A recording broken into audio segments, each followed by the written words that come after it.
Thank you for everyone joining us for this very interesting session, The Ripple Effects of a Global Pandemic on Lebanese Cinema. I would like to welcome our speaker, Mrs. Mariette, the Executive Director of the Berlinale.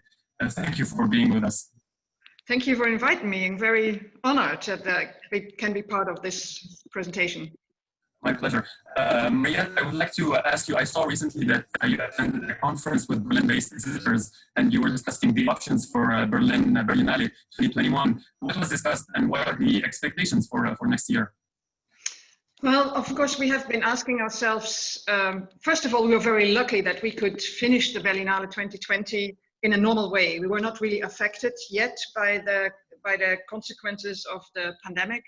And we had to ask ourselves, how can the Berlinale 2021 be realized and what are the rules which we probably will face for the next festival?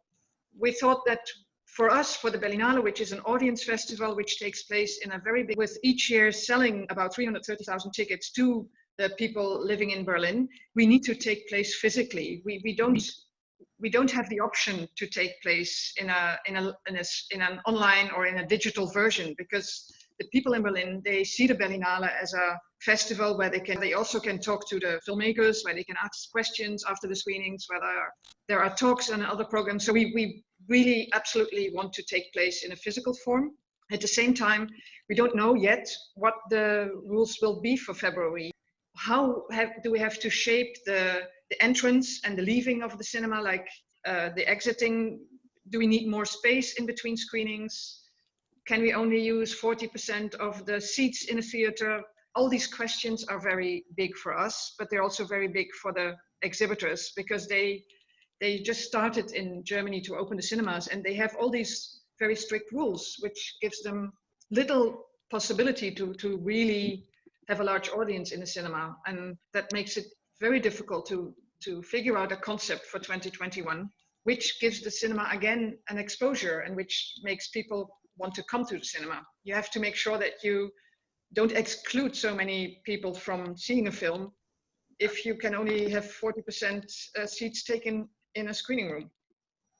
And all these questions are in our mind. So we still don't know exactly what we're going to do, because we hope that the situation will improve and that we will be allowed to have more people in the cinema than are allowed in the cinema right now. Right now, it's about 25% of the seats can be sold, which is not much at all.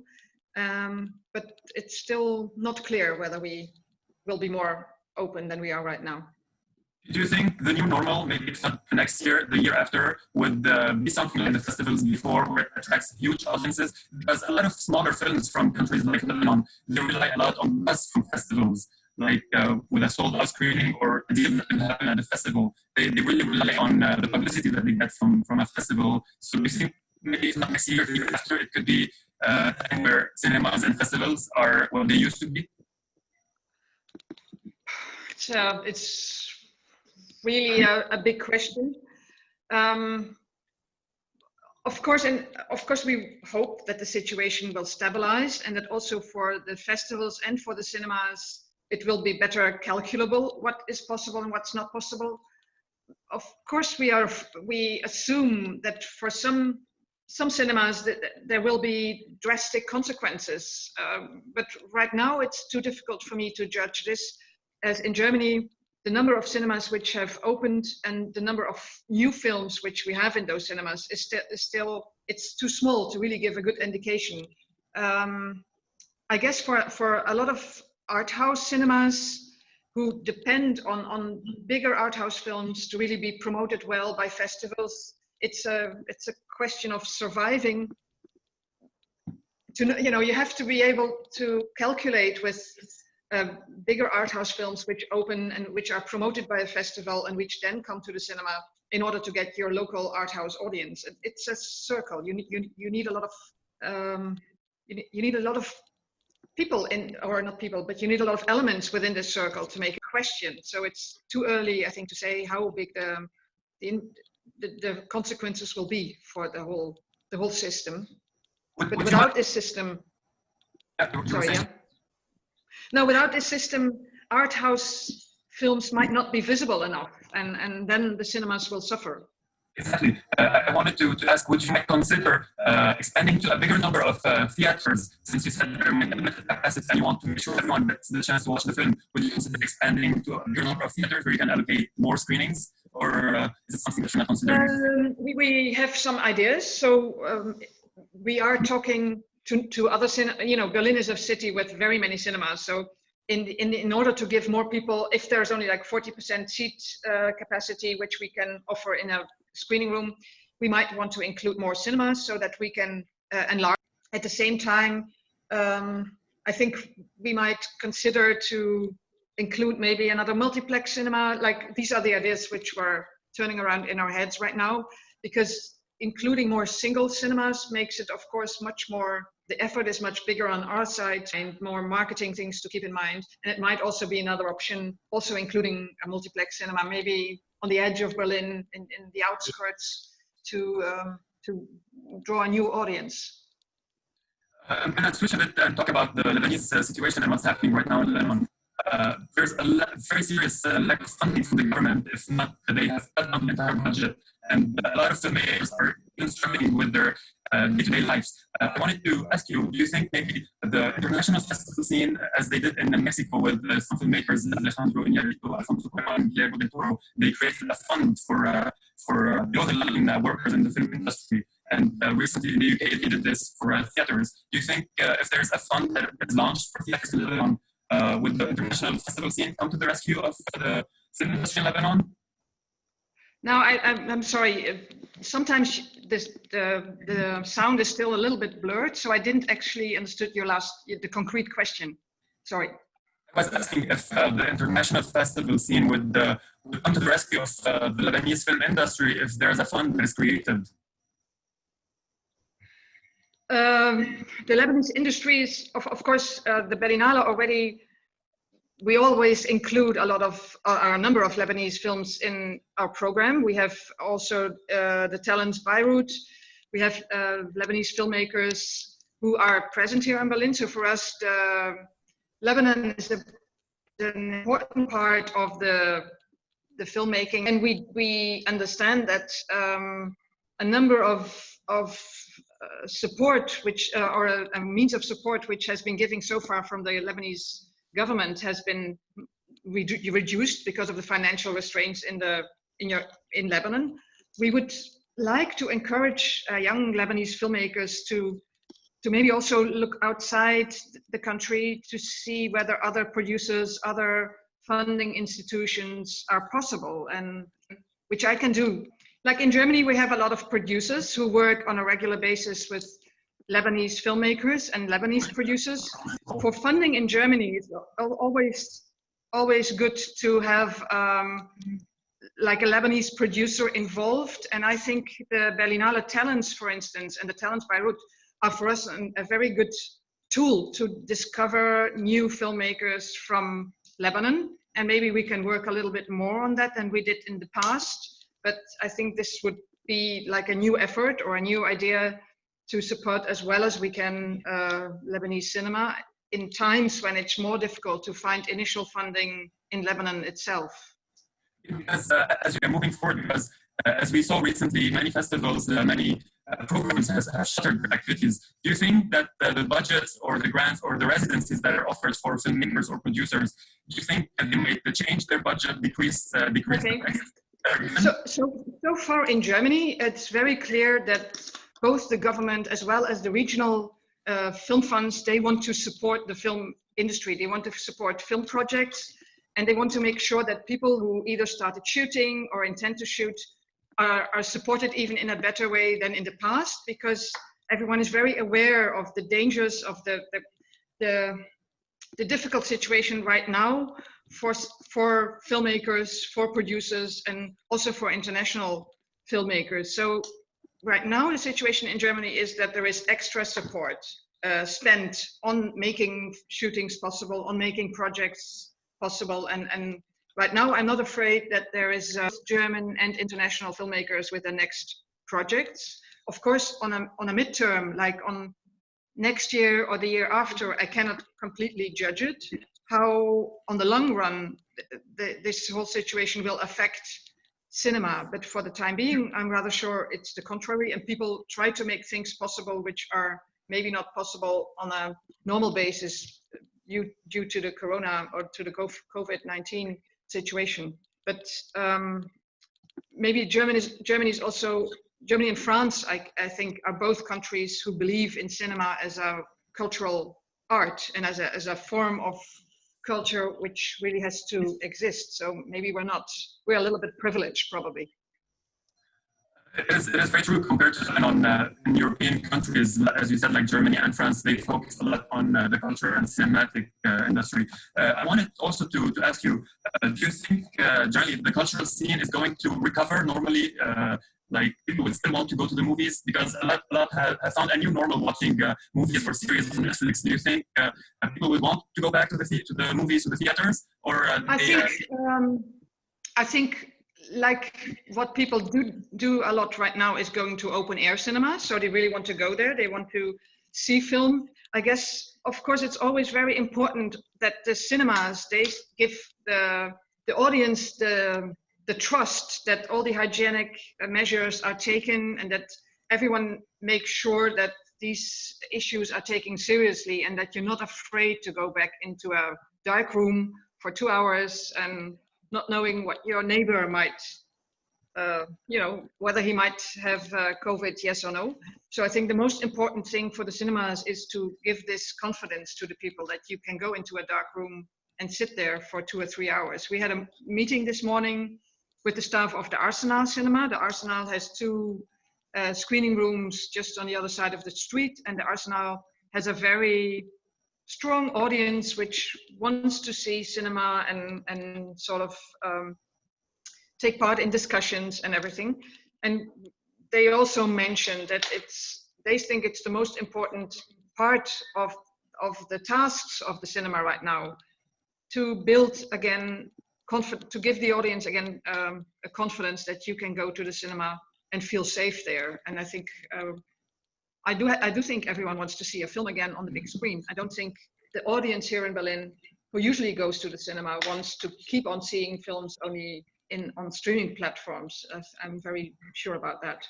That is actually very reassuring news, because sometimes we feel that people would want to settle for what is easier. But as you said, people also want to go back to what they used to like and enjoy, which is watching the movie on the big screen.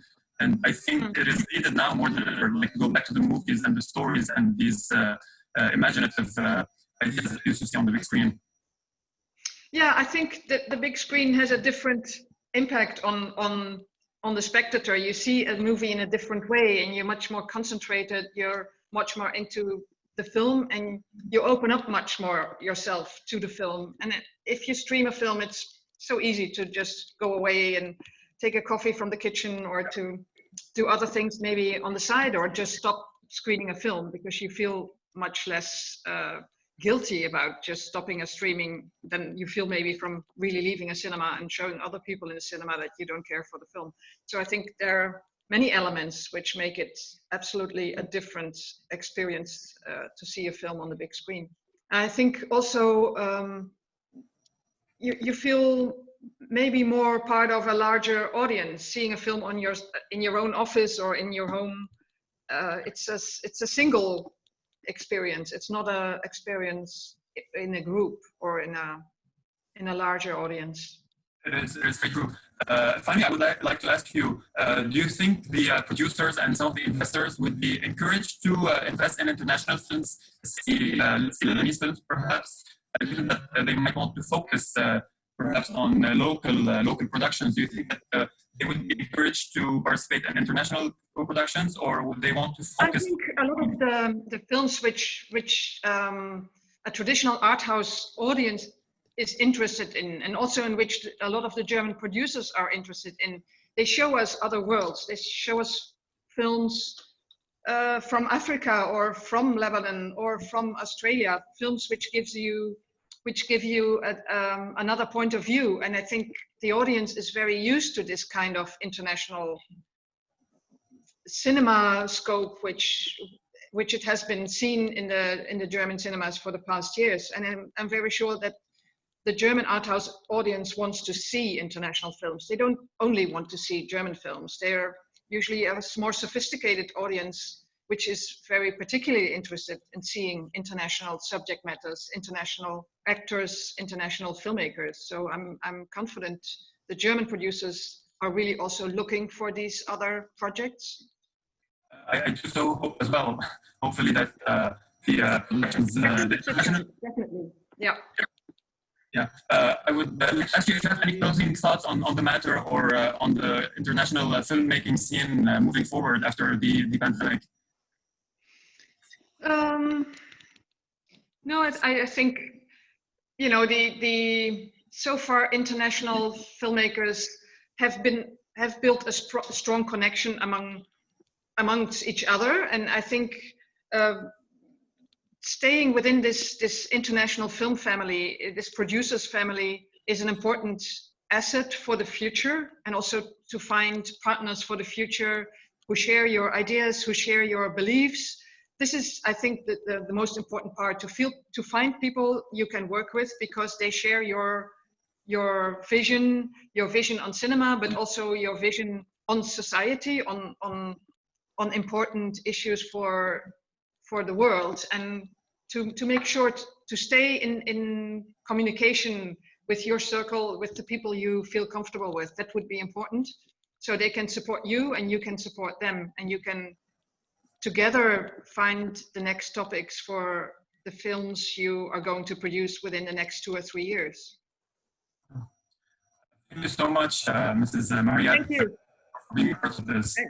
And never hesitate to also contact me if you have any questions on making films in Germany, on finding partners in Germany. I would be always happy to guide you to the right people if you feel I can give you some advice. Thank you so much. Thank you. Thank you, Amir Ramses, for joining us, the artistic director of El Gouna Film Festival. Thank you so much. It's a pleasure to be with you. Thank you. Amir, I'm gonna ask you, Sina Gouna platform in the festival offers funds and grants for films and production, or in the process of writing and development. Do you think that the funding, the budget of these prizes is going to change moving forward, or is it going to decrease? Because we saw a lot of festivals maybe shuttering their programs, or some other funds ending completely. So do you have any Well, first I need to clarify that Sina Gouna platform, it's a bit more than a funding platform. It's not just a fund. Well, there is the funding part for the projects post-production and in development, two categories actually. But it's also a development platform. I mean, it's okay. It's about the money you get to move forward, but it's also about the mentoring. It's also about the meetings you have with sales agents, with distributors, with film experts, with festivals, with industry people from around the globe. So it's both of that actually, and that's just to clarify what we are trying to do. About the financial part, we have two clear awards given by the festival and the Sina Gouna platform themselves. Those are intact. Course, they're remaining the same, but yearly also we have a big number of sponsors and partners who contribute financially into the projects. So every year it's up to like last minute discussion with these sponsors. So far we're optimistic. We don't think it's going to be reduced. From the beginning till today, we always had. Did they have anything from the beginning? Yeah. Go ahead. I was asking if they had anything to say as of yet with their the grant that they give, with the budget that they give. Is there anything that might have changed for this year, or do you think maybe, or at least expectation-wise, do you think for next year could it change potentially? Or if not from the money given by the festival, or maybe by the sponsors, do you think because of the COVID crisis, would it affect the money given? Because, you know, a lot of films from Lebanon rely a lot on the budget that they get from such festivals. Yeah, I know that, and we've been lucky to have some very interesting projects win Yeah. awards in the festival from Lebanon throughout the previous editions. Uh, I don't think anybody at this moment can have like a clear conclusion, but so far, what we're in the discussions we're having, I'm pretty optimistic. Okay. I hope we'll be able to put the same kind of support, both financial and technical, we give to the projects through the festival and through the sponsors. Probably okay. We've been increasing the amount of financial awards giving yearly. We've jumped from like $60,000 or $80,000 to $245,000 in 3 editions. Maybe an increase will be asking for too much for the fourth edition, but at least we're trying to keep the status quo. Okay. That is very good. And do you think because we saw that El Gouna pushed the dates for its upcoming edition, do you think there is any other changes that may be happening this year, or anything that would be different in terms of capacity for the theaters? Well, we're totally planning the scenario. Part of why we pushed actually it's because we're working on a plan B scenario. I mean, let's face it, the situation is going to stay like that. Social distancing is a fact of life now. So we're trying to think of like innovative concepts and creating more outdoor auditoriums, having extra venues, reducing the actual things you need to touch during the festival, like physical paperwork and stuff. We're going more digital this year in several aspects. So there's a whole planning actually to contain the situation.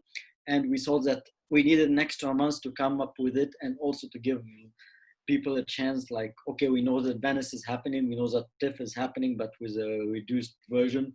So we thought it might be better to give people a month more, between brackets, to get out of the trauma, the travel trauma that's Yeah. happening now.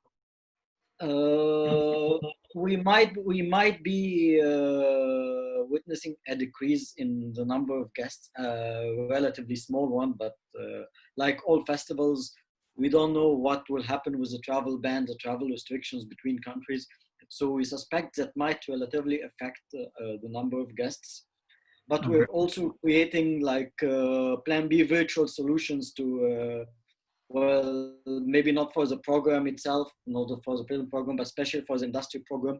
We're introducing virtual solutions to be able to help those who can't make it for travel restrictions reasons to be part of their platform. Do you think that would be a good idea, given that there's a physical one and a virtual one that would be happening at the same time? Or would the people present be able to participate in the virtual edition? Well, again, it's too early to judge, but if we've learned anything in the last 2 months, that things changed pretty fast. It's like we're working on a whole plan and keeping it in the door just in case, if one day we say, okay, people from all over the world can travel everywhere freely, maybe that virtual aspect will be like not used this year. But again, if things remain like this, we might be eventually needing to use it in case, I don't know, an expert giving a masterclass from this country can't make it because of the travel restrictions, or that sales agents want to see the pictures, or that expert, or even that filmmaker. We accepted his film in the springboard in the platform, but he can't make. We just have to keep calculating all the equations and be ready. You just can't wait until things settle. Otherwise, let's face it, either be ready or postpone like many festivals did. And we think we're needed. We think we're filling a certain gap that's really needed, not just in the Arab industry right now, in the industry worldwide. I mean, I've noticed on the program, the number of films we're being offered as world premieres this year. There's an increase in that. Okay. I think making a festival is a duty, not a luxury at this moment, if you know what I mean. So being ready is a must. I'm gonna ask you a bit about the situation that's happening and that is affecting maybe a bit more the Lebanese film industry. because I don't know if you're a bit familiar about the situation, and the economic one is very dire at this point. There's no funding, there's no budget for movies. Even the government has cut entirely its funding for movies. And the scripts are being rewritten to adjust to a new budget, and it's become they're facing real that. You think that Well, I am aware, of course, of the situation in Lebanon at this moment. Well, the whole world is aware of what's happening there since winter. I think it's only natural. I think that it's only natural that in this kind of situation, entertainment business gets affected the first, because for many people, for many even governments, it's a luxury. I think this has been expected. I think, let's face it, one way or the other, Lebanese people were asking for a certain change. And unfortunately, there's a price that has to be paid on so many levels. And my heart is actually with all my friends and colleagues and people in Lebanon with whom I worked or collaborated through the year. I think it's a very tough period. But I think cinema also became a very adaptable tool. Right now, right before our meeting, I fell by the chance on a film made for Netflix by filmmakers from the whole world, including from Lebanon. Nadine Lapki's film was Khaled Muzannar, Homemade. It's an experience gathering some of the grandest names in the whole world, which basically did films with their small cameras or their mobile phone in their homes during the confinement. I think due to the situation, the whole entertainment business is suffering in Lebanon severely. But let's face it, it's suffering in all the world. Cinemas are closing, venues are closing, big chain cinemas in the US are filing for bankruptcy. I think this is like the right moment to start to think like in more for like guerrilla style filmmaking, if you know what I mean. I would compare the situation in Lebanon. If I take the COVID out of the equation, I would think of the 2011 situation in Egypt right after the revolution, when pretty much economically we were living in the same situation, and the big cinema industry, which is pretty much a small version of the American studio system or a mini version of the American studio system, just went down. And that gave space for lots of independent, low-budget films to be more creative, to get out of the closet and do like really creative work. I mean, I think during the 2 years after the revolution, with the whole economic situation, we've seen more Egyptian films participating in international film festivals than ever. I think that I don't think actually that commercial cinema, I don't think that big productions having a pause is necessarily bad for creation. I think sometimes it's good. I think sometimes taking things into your own hand, making your movies in creative ways might even lead into bigger frontiers with your imagination. It's a very nice comparison, the one that you did with the situation in Lebanon and the situation back then in Egypt. I'm curious, you said it took maybe around 2 years for the economy to get back on track. Was it the same for the film industry, or did it take a bit longer for films to get back on track and, as you said, to travel to festivals around?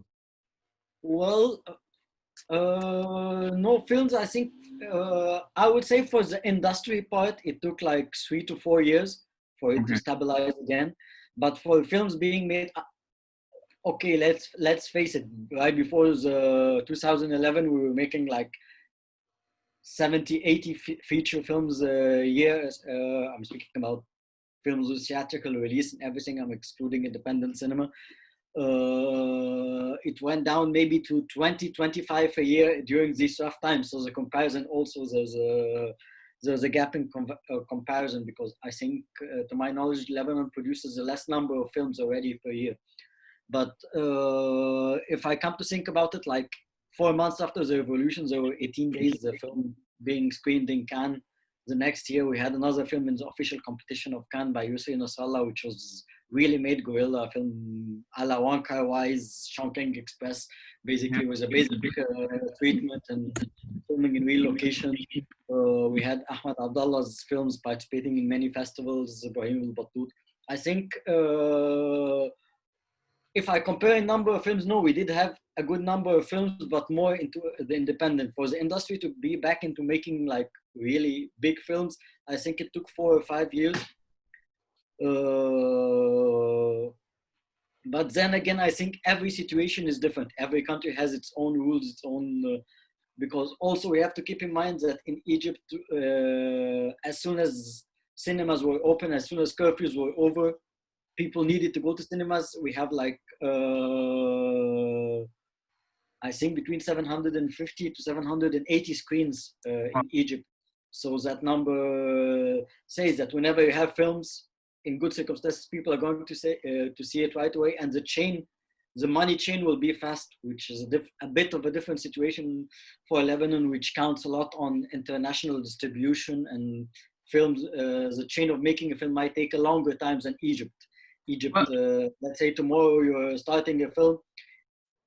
Most of the times it's out in movie theaters 6 months after the moment you start signing your actors, which is like rare is the situation in anywhere else. So I think it's going to take time. Considering the fact that there is Corona these days, it's not just the economical situation, and going back to theaters with social distancing is playing a huge factor into this. Yeah, but I think also new ideas must come out of the box. You know, like it has always been hard to have many movie theaters in Lebanon, so why not think of open air screening now? Why not? Maybe versions of Metropolis, which used to be there for like a certain kind of production. Sadly, Metropolis shut down in Lebanon because of the situation.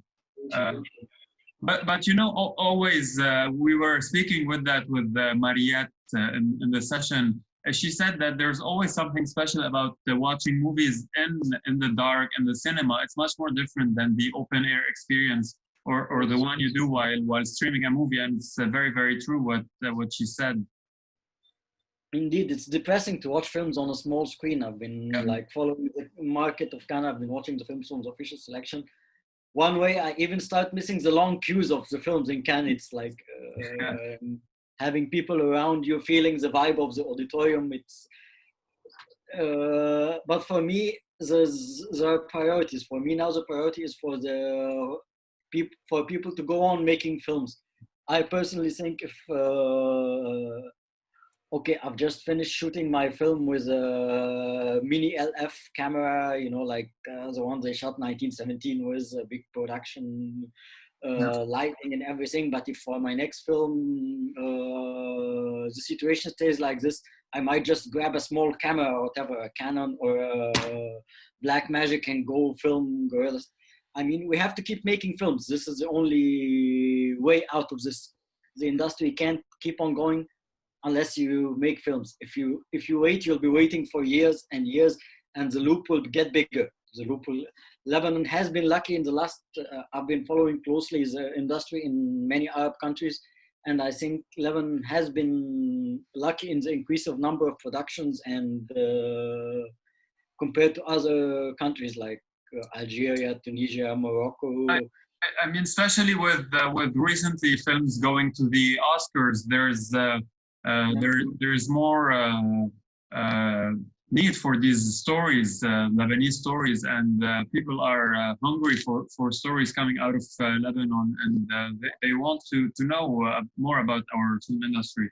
I wanted to ask you for the film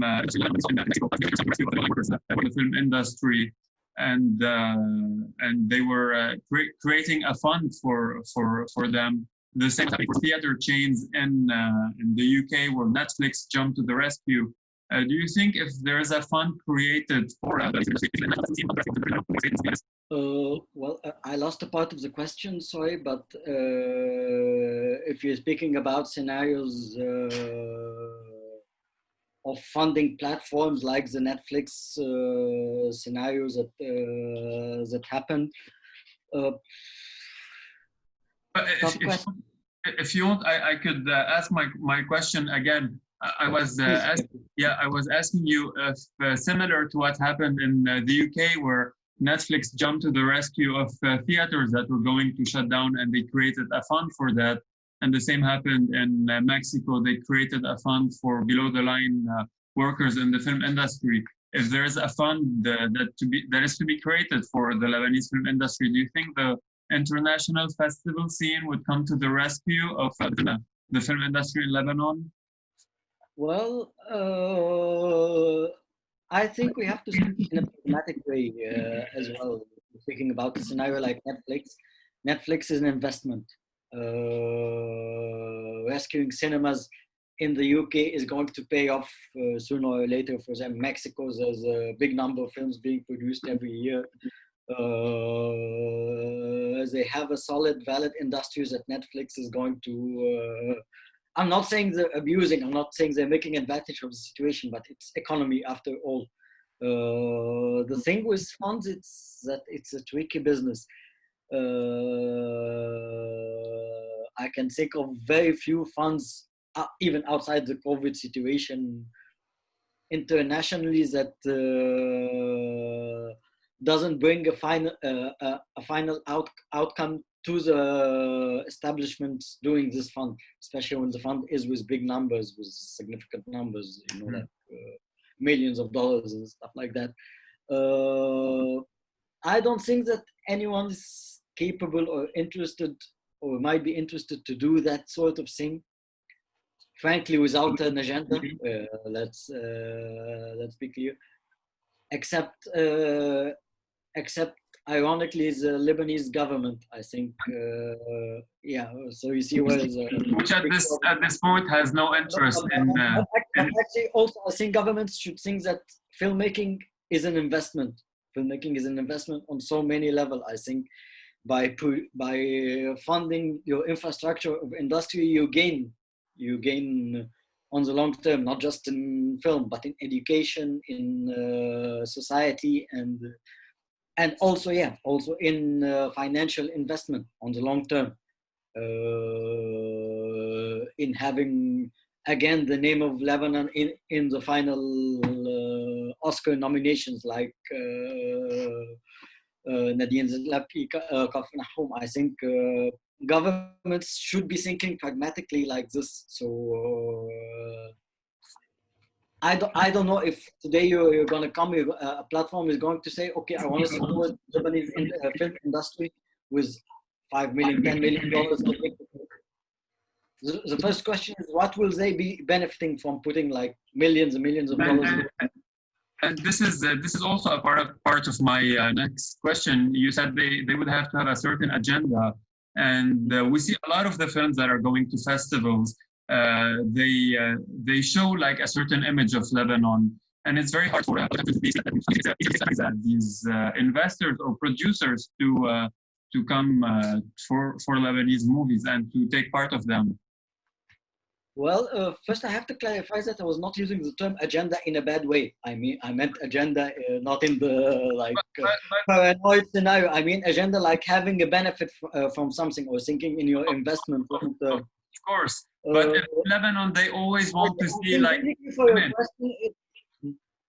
For your question, it's pretty much the situation all around the Arab world, Asia, Africa. The biggest problem with festivals outside the region is that, let's say, we're kind of exotic for them on a social level. Films that tackle critical social issues usually are preferable to international festivals, because one way it's a window for them to see that society. If I think, for example, okay, can take a big production French movie, a commercial movie like La Belle Époque, which is very entertaining in its official selection out of competition. But if the same kind of film came from the Arab world, would it take it? I have my doubts. There is a part that programmers in international festivals, they feel a certain need for their audience, for critique, for the press, to see the social side of the country through films, and that's a fact that's too hard to fight. I mean, you have to change the word. I mean, it's the same situation in literature, in novels, in how many Dan Browns can come up with the R word, if you know what I mean. It's that it's the social aspect that is a big factor internationally, looking at films from the region. And that's always ironically very much in controversy, because usually these kind of films are not the films on which you base the industry, on which these are not the big audience films that investors and producers will be producing every day, because they are the outlier. They know about the society. They want to watch different films, like it's true, and at the end of the day, they make a bigger success because of their participation in festivals. Amir, I wanted get about the distribution circle also. There's another aspect to the investment. Yeah, having your film released in Lebanon and the Arab country, and having a local, a regional channel purchase it later on, or a regional platform, or having your film distributed in 50-40 countries when it's in a festival. These are two sides of the coin. And here it's still in Lebanon a bit the mentality, like if the festival did go to a festival, it's worth watching it in the theater. If it didn't go, for them it's a bad movie, which is not always the case, of course. Ironically, in Egypt, it's the opposite. Films that go to festival have a bad reputation of being intellectual and boring and art house cinema. Yeah, we have this joke about this big producer, and he said it, in fact, when they told him that the festival wants to take one of his films to screen it there. He said, "May God forbid, I don't want to go bankrupt." People, if they hear that the film went to a festival, they will never go see it. Well, it's quite the opposite here, but it's interesting to learn about that. I wanted to ask you right now, what is the situation like in Egypt with the deconfinement? Is there like a rush for the cultural scene? Are the theaters open? What are the expectations like for the next few months up to the festival in Gouna? Well, the situation is changing daily. Movie theaters open, but with a maximum capacity of 25%. Which actually didn't work very well, because most of the producers didn't want to release their new films yet until at least they get like a bigger percentage, like 50% or something.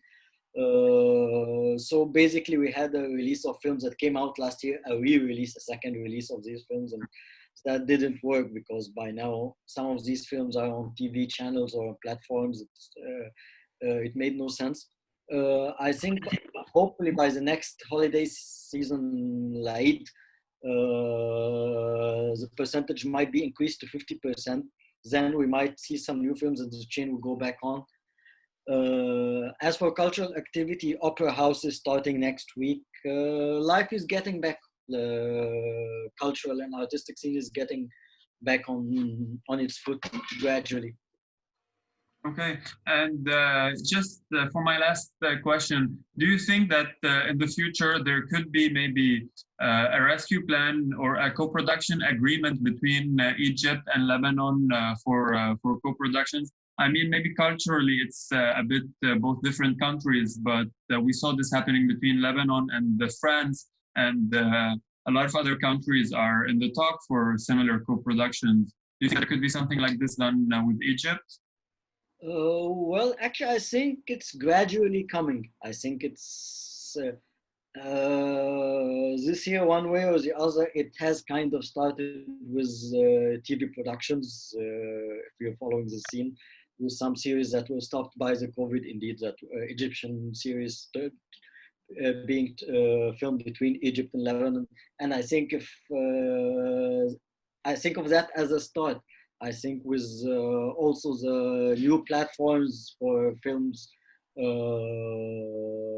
and TV series that are having exclusive content, they've been looking at that merge one way or the other, or that mix one way or the other between Lebanese and Egyptian content on their platforms, speaking about Shahed or even OSN's new digital platform, new reformatted digital platform. Netflix having most of the content in the Arab world coming from these two countries. I think eventually that would lead automatically into trying to combine these two forces together. Artists were going back and forth into productions from here being done in Lebanon and vice versa in the 60s all the time. I think digital platforms are taking a step into bringing that back gradually. Hopefully, a lot of good movies, I think, would come out of a similar production agreement. Amir, I would like to ask you finally if you have anything to say about the situation and your hopes for the Lebanese film industry. Well, I have nothing much to say. I've always respected Lebanese films. Some of the Lebanese films are part of the masterpieces that made me want to become a filmmaker one day. And yearly, I've been seeing in the last few years when I went into programming as a side job, if I may say, I've been seeing marvelous work coming from there. Projects that I personally fought to have in the platform because I thought they were too good. And I wish for them to get out of that pit sooner than later. I can't imagine the Arabic filmmaking scene without Lebanese cinema. It has been always an asset from Maroun Bourdadi to Ziad Douay to Nadine Labki, even to the younger generation. I see fascinating work coming from there every year, and I hope for that to start again soon. Yeah, hopefully the same thoughts here. Amir, I want to thank you again for being a part of the conversation, and I wish you a lovely evening. Thank you. Same to you. Bye-bye.